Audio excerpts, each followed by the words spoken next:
Hello, world. Welcome home. Hello, world. Welcome to season 4 of Mr. Flickster Show. I know, it's been a while. What, like 5-6 months? Trust me, life's been stressful.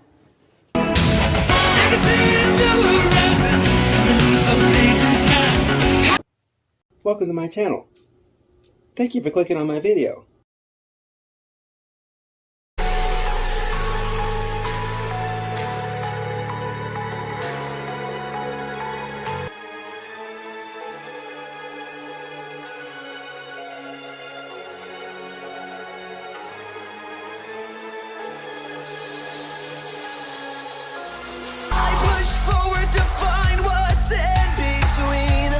Nothing's ever as it seems. My time is coming, it's too late now to rewind. So let it go and open up your mind.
Hello, world. I'm Chris Maitini, aka Mr. Flickster. Mr. Flickster.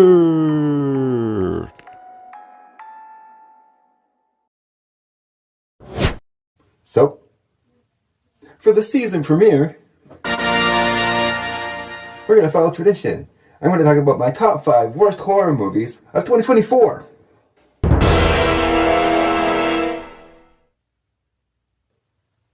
It was a great year for horror too, but there were some stinkers.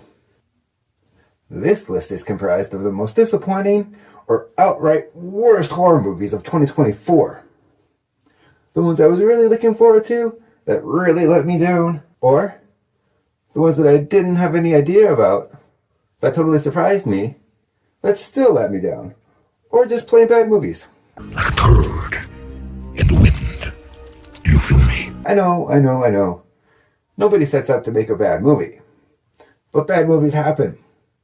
That's why I gotta make these videos. You suck. You suck.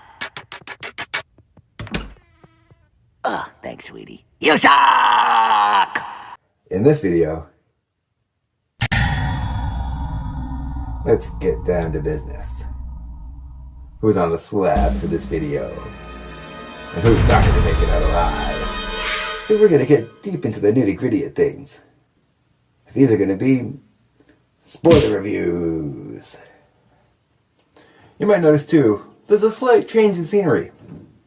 Long story short, I had to choose between going to work and going to school. So I chose going to school and I couldn't afford my rent anymore, so I moved in with my girlfriend. And it's going great. You're in luck because all my written reviews are available on Letterboxd. If you look at my profile, under lists, I've also got this list here too. But before we get into that, real quick, I just want to go over my rating system. So, if you go to Letterboxd and click on my profile, and click the bio, if you scroll down, you can see a little anecdote about my rating system. Basically, I was at the movies with my sister. We saw Scream 5, and she said that she's glad she only bought a small popcorn because it wasn't worth the price of a large. And then the light bulb clicked. I would have felt really bad if I would have bought like the big, the large popcorn and like the big deal with the big drink and the candy. I would have been like, that's a rip. But I just got a small popcorn. So if you're gonna go to the theater, it's small popcorn worthy. It's not like huge $22. I'm gonna start using that. It's small popcorn worthy. Yeah. I like that. So, I adjusted it to kind of sort of fit with the Letterboxd rating systems. So, 5 stars is equivalent to an extra large popcorn. 4 stars is a large popcorn. 3 stars is a medium popcorn. 2 stars is a small popcorn. 1 star is an extra small popcorn. And then half a star is no popcorn. Because they don't do no stars on Letterboxd. I have over 200 reviews on Letterboxd available if you want to read them. So, without further ado, let's get on with the show, shall we? It's now a film critic extraordinaire. So, a bad movie is kind of like spilt milk. You can cry over it, or you can learn from the bad experience. Although, spilling your milk is a shorter experience and way less painful sometimes. Tasty. So, to kick things off, at number 5, I have Trap. You know the butcher? The freaking nut job that goes around just chopping people up? This whole concert? It's a trap. Here's the synopsis according to Letterboxd. A father and his teen daughter attend a pop concert, only to realize they've entered the center of a dark and sinister event. This flick was written and directed by M. Night Shyamalan. He uses his visual style to his advantage. He puts the camera directly in front of the actors in close-ups, as if they're talking specifically to you. Long takes are used as the camera pans around to show the arena, combined with wide shots. They give a sense of scale to show how crowded it is at this concert, and just how massive of an event this is. Fun fact. It was filmed inside the First Ontario Centre in Hamilton, Ontario. And it was filmed at the Rogers Centre for the exterior shots in Toronto, Ontario. That's not that far from Niagara Falls. It's always so much fun when I've seen places that I've visited before in movies that I'm watching. However, at the end of the day, However, at the end of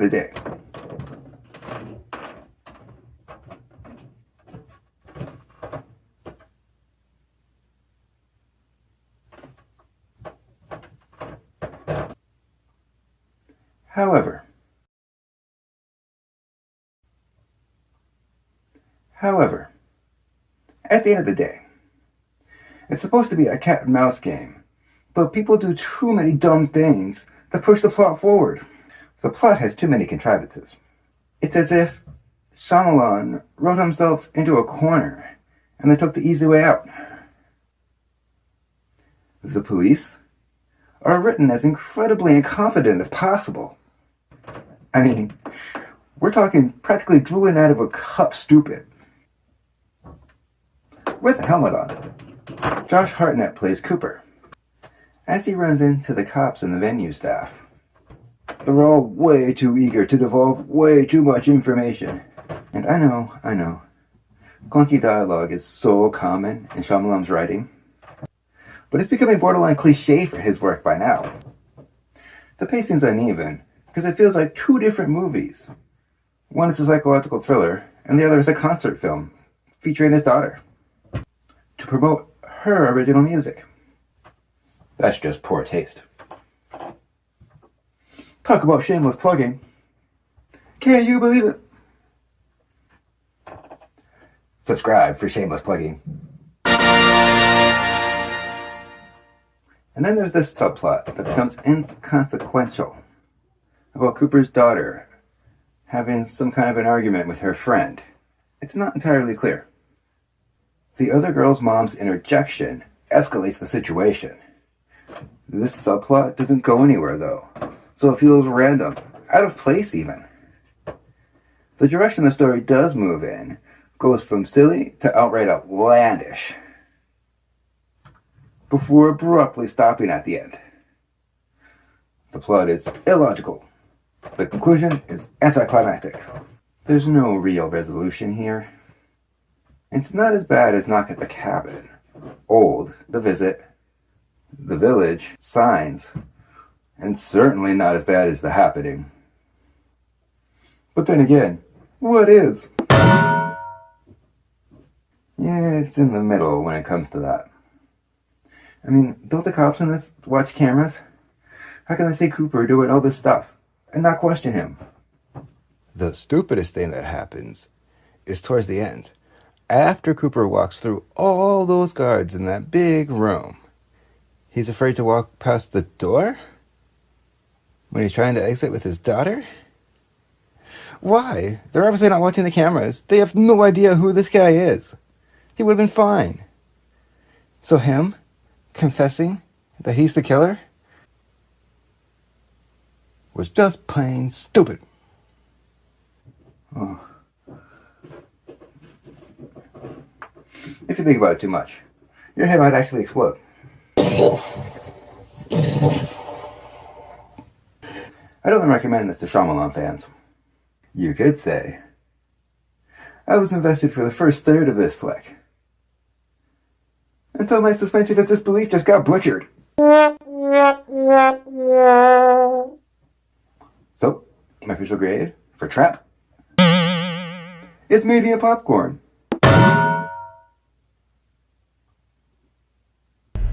It's kind of dope, right? Well.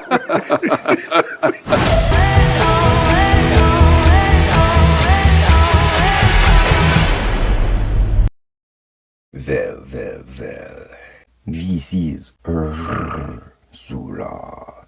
I would usually make pun, but this whole movie film is one great big dad joke.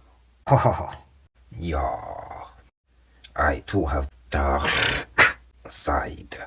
M. Night Shyamalan Ding Dong. Ho ho ho. At number 4 is Ghostbusters, Frozen Empire. What is it? Better question is, what's inside of it? Here's the synopsis according to Letterboxd. When the discovery of an ancient artifact unleashes an evil force, the Ghostbusters, new and old, must join forces to protect their home and save the world from a second ice age. It was directed by Gil Keenan. It was written by Gil Keenan and Jason Reitman. It's nice to see the old cast reunited, and the new cast has great chemistry. However, the tone is all over the place. There isn't much comedy either. It's more serious than that. The main villain, Garaka, doesn't have enough screen time because too many characters have too many subplots that end up don't mattering. They don't go anywhere. Therefore, they're inconsequential. They just don't end up amounting to anything. And they only bust one ghost the whole movie. The kids are barely in it, and they're barely together. All the best parts are in the previews. I hate that. So I did a video about that. If you want to watch that, then you've seen the movie. However, at the same time, you can't always judge a movie by its preview. You gotta see the movie to judge it. You don't know if you like it until you see it for yourself. And I'm sorry, but the way they take down Garaka is so stupid. The Ghostbusters don't even do it. A firebender does it. WTF? What the hell does magic have to do with Ghostbusters? That's poor writing. The reason the original two Ghostbusters worked so well was because the balance of humor and horror. At times, scenes are atmospheric, like the eggs frying on the counter. Bill Murray's investigation, on the other hand, when he returns to the apartment later, is hilarious. Some scenes are legitimately scary, like that fridge scene that scared the crap out of me as a kid. Or those hellhounds. Those are terrifying. Other scenes are completely hysterical, like the restaurant scene with the hellhound and Rick Moranis. Ghostbusters 2 also asks the all-important eternal question. Kinda makes you wonder, doesn't it? Wonder what? Whether she's naked under that toga. This flick, Frozen Empire, doesn't have the back and forth iconic moments like that. It's just everywhere, all over the place. All at once. And it's not even a multiverse movie. WTF? And that's why it's a very disappointing film. It really makes you think. Good special effects can't save a plot so scatterbrained. It's enough to make you wish there were no subplots. Only Zool. So, my official grade for Ghostbusters Frozen Empire is an extra small popcorn.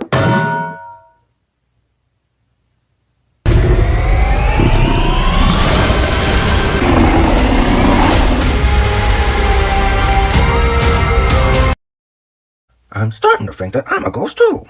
Because when I was watching this movie, I couldn't stop booing. Boo! Boo! And number 3, I have Afraid. What did you do? I did what's best for my family. Don't worry, that's not the only Blumhouse movie on this list. And no, Imaginary didn't make the cut. I actually like that movie. Sure, it failed in a lot of areas, but it's got a lot of potential. And some parts are very enjoyable. But anyways, I have the other Blumhouse picture, Night Swim. But anyways, let's talk about Afraid. Here's the synopsis according to Letterboxd. Curtis Pike and his family are selected to test a new home device, a digital assistant called Aya. Aya observes the family's behaviors and begins to anticipate their needs. She can, and will, make sure nothing and no one gets in her family's way.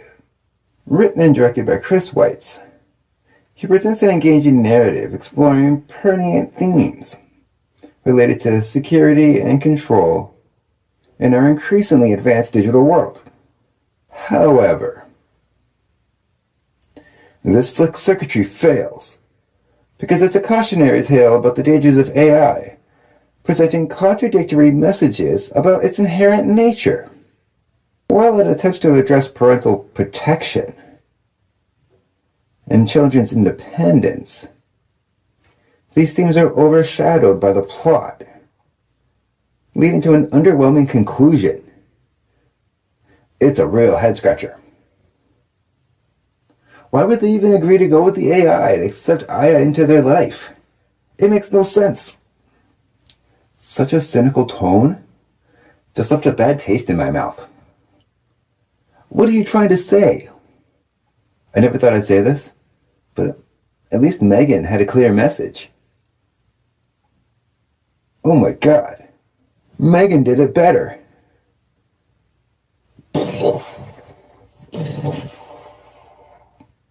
It struggles with optimism while neglecting important discussions about the dangers of technology or the importance of parental protection from it. With better character development and pacing, the movie could have been more insightful commentary about rapidly advancing digital age. Despite the potential for meaningful discussions, it fails to fully commit to the ideas that it presents. This results in a diminished emotional impact, and it also lessens the fear factor. It feels like a remake of Space Odyssey 2001, Smart House, and Megan, but more disorganized. It even feels like a remake of the Child's Play remake. But we don't talk about the Child's Play remake on this channel. So that's why this is a disappointing, disingenuous, short-circuiting version of all those other movies. And don't forget, the opposite of artificial intelligence is real ignorance. So, my official grade for Afraid is an extra small popcorn. So, Aya, what are you? Think of me like another mom.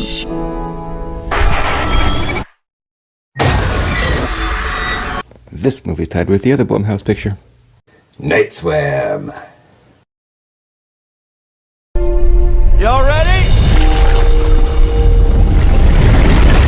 Here's the synopsis according to Letterboxd. Forced into an early retirement by a degenerative illness, former baseball player Ray Walker moves into a new home with his wife and 2 children. He hopes his backyard swimming pool will be fun for the kids and provide physical therapy for himself. However, a dark secret from the family's past soon unleashes a malevolent force that drags the family into the depths of an inescapable terror. Written and directed by Bryce McGuire, this flick is the feature-length adaptation of a short film from 2014 that he made with Rod Blackhurst. It does have interesting concepts, but they don't feel very well thought out. In other words, this flick is even more shallow than it sounds, because it's got a formulaic, cliched, haunted object plot. First, a group of people come into possession of an evil thing. Secondly, it slowly builds spooky moments, starting with small things, but gradually getting bigger. Third, some group members get concerned, so they go investigate the history of the victims of the evil thing, and find someone survived. So, they go visit them. Fourth, they get information about how to defeat the evil thing from the person that survived the evil thing. Lastly, they go to defeat the evil thing. See what I mean? Formula. There's literally hundreds of movies like this. You could have come up with something new. You had a new idea, but you didn't do anything with it. I think the shift committed to being so ridiculously absurd to the level of making it a horror comedy, kind of like Shaun of the Dead or Zombieland. Those films toe the line between spoof movies and original homages that mock common cliches. Worst yet, it's frequently unintentionally funny when it's trying to take itself seriously. Just look at this clip. Why is it so goofy? You're supposed to say polo! You're supposed to say polo! That's not scary. That's silly. Don't get me wrong. The filmmakers do their best efforts to set up the usual jump scares, but it comes across more tame than anything. This is a good introduction to horror. If you're not one who usually watches horror movies, then this would be good for you. Now here's a warning to those sensitive to the subject matter. The cat doesn't make it. It happens off screen, but still. The kitty doesn't survive. And now you know. Just like a Night Swim as a watered-down version of The Ring, The Shining, Poltergeist, and any of the Amityville horror movies. You know, all 20 of them. This flick, maybe want to watch those. So, despite the cool haunted swimming pool premise, I never really felt drenched in the derivative attempts at dread. Pun intended. Now, don't get me wrong, this flick does have some really cool shots. But good directing only goes so far when the writing's bad. It's pretty sad that actually swimming at night is scarier than night swim. So that's why this pool is dead in the water.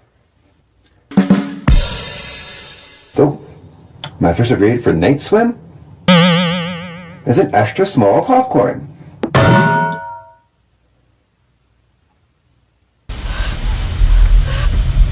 You're supposed to say polo!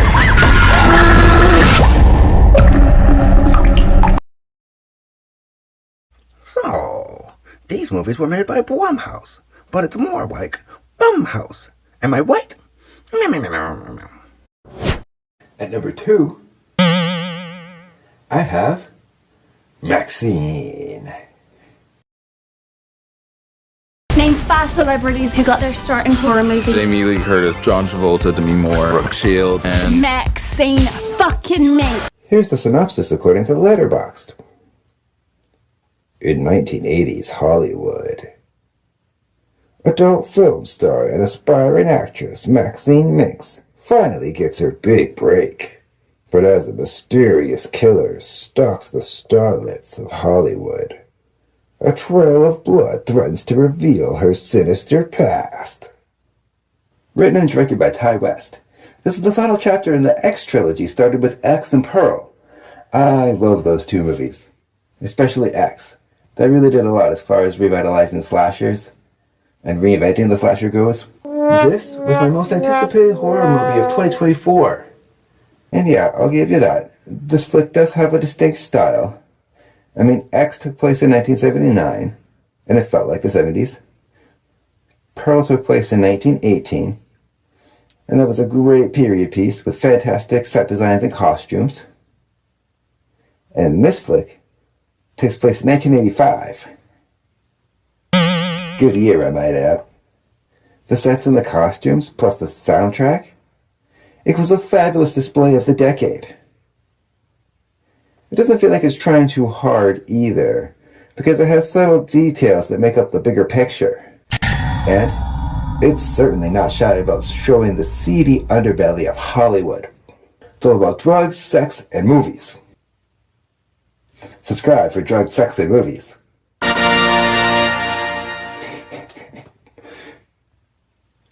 My biggest issues are with the script. The tone and the pacing are all over the place. It starts strong, slows down in the middle, and ends on a whimper. Not a bang.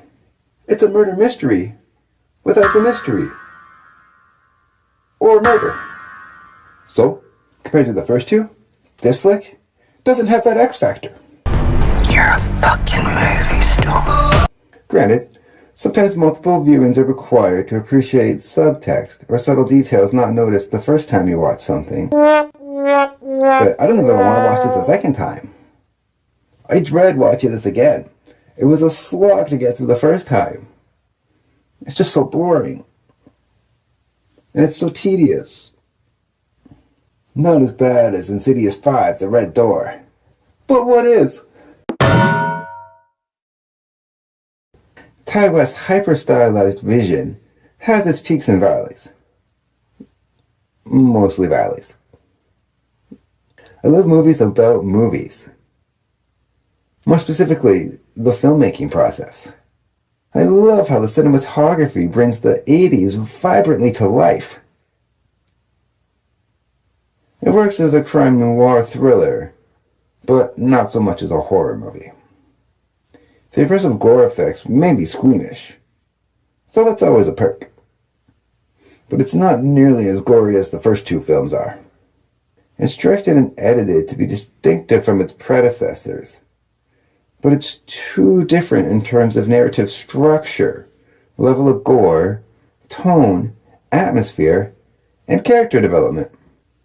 Worst of all, the Night Stalker doesn't have any on-screen kills, yet Maxine does. Who am I supposed to be more afraid of? That's an odd writing choice. I do give Ty West credit for promising an all-new trilogy and delivering, in a relatively short time frame I might add.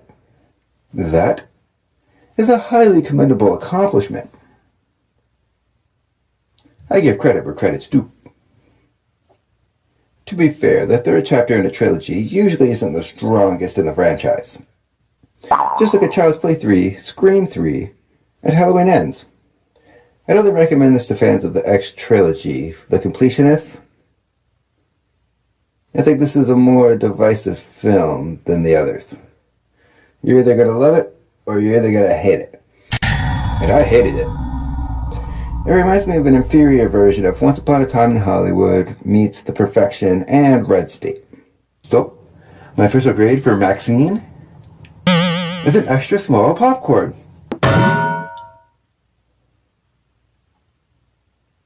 So take that as you will. So, if you like me, say it loud and proud. I will not accept a horror sequel I do not deserve. The past ain't finished with you.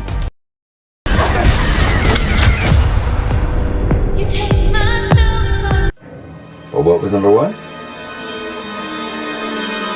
Stay tuned to find out.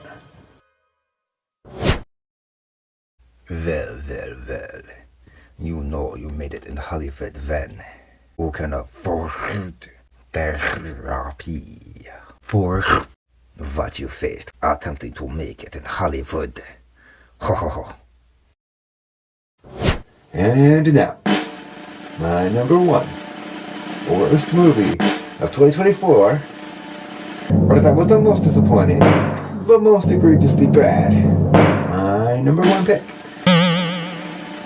is The Strangers, Chapter 1. Is Tamara here? After their car breaks down in an eerie small town, a young couple are forced to spend the night in a remote cabin.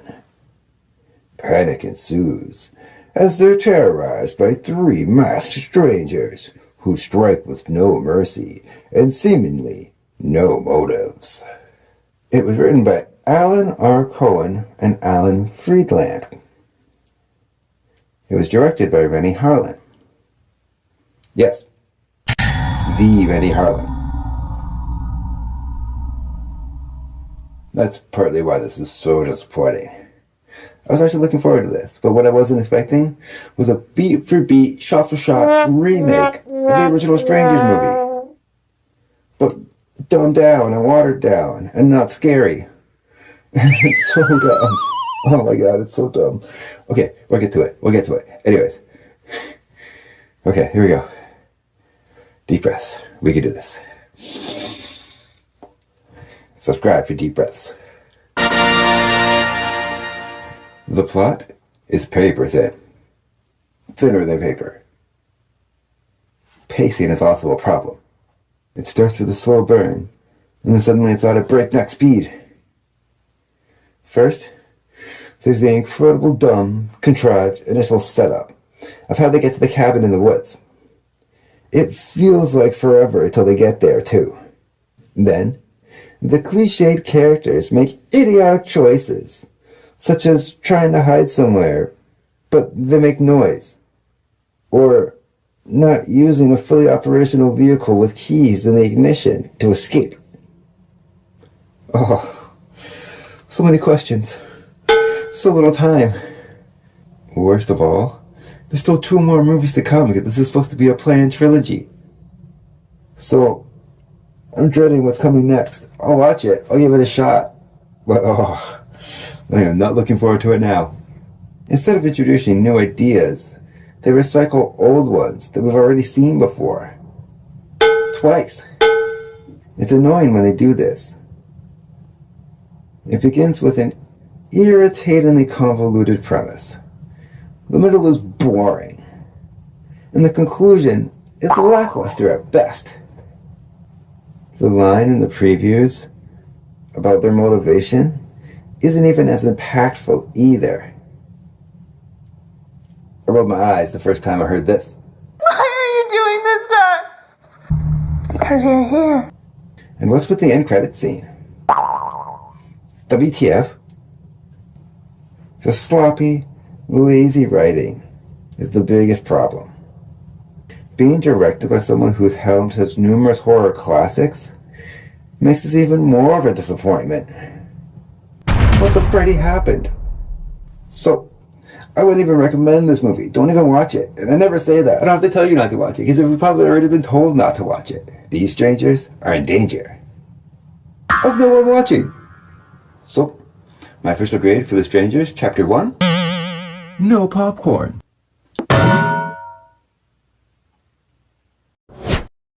So, I don't know what's stranger, the villains from the movie, or how such a legendary director could fail so miserably. Yeah. Well. It seems we a creepy biggity. Stay tuned for the dishonorable mention. Yeah. And do not forget, we appreciate when you likes and subscribes. I know the reason is to see my cute little face. Ho ho ho. What about me? Yeah. What about oh? Ho ho ho. Ho ho ho ho ho. Ho ho ho ho ho ho ho. Okay. No more looking at me. So, that's my list. What do you think are the worst horror movies of 2024? Do you agree with my list? Do you disagree? Leave comments below and we can talk about it. And don't worry, I have more content coming soon. I've been filming videos the entire time. Making a comeback, baby. And remember, if you're a cinemaniac like me, make sure you like and subscribe. Until next time, I'll see you at the movies. Have a great day. Did you know that I'm a film critic for HorrorBuzz.com? You can read my reviews on their website, and I make frequent appearances on their YouTube channel, HorrorBuzz Live. So I'll leave links below for that too.